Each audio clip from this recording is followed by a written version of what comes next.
ነብዩ እኮ በዘጠኝ ነገር አደራ ብለውኛል አለ አንደኛ አመረኒ بحب المساكين والذنوب منهم ምስኪኖችን ረሃብተኞችን እንድወድ ከነሱም እንድጠጋ ኸሊሊ እምወዳቸው የአላህ መልእክተኛ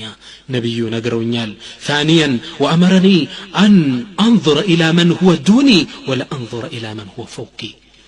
የበታችን እንድመለከት የበላይን ያየው እንዳልንጠራራ መክረውኛል ሶስተኛ وأمرني ألا أسأل أحد شيئا የሰው ልጅ ምንም ነገር እንዳልጠይቅ አዘውኛል ከሰው እጅ ቀርበህ ተልመጥመጠህ መጠየቅ ይሄን እንዳላደርግ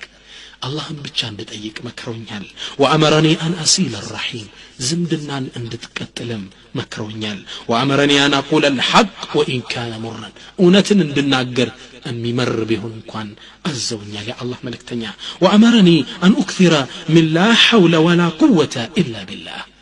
ብልሃትን ኃይልም ከአላህ ውጭ የለንም የሚለውን ዚክርን እንድደጋግመውም አዘውኛል እምወዳቸው ነብዩ ይላል وأمرني ألا أخاف في الله لومة لائم በአላህ በኩል የአላህን ዲን በግዝ በማስተላለፍ ላይ ማንንም እንዳልፈራ አዘውኛል ነብዩ ይል ነበር አቡ ዘር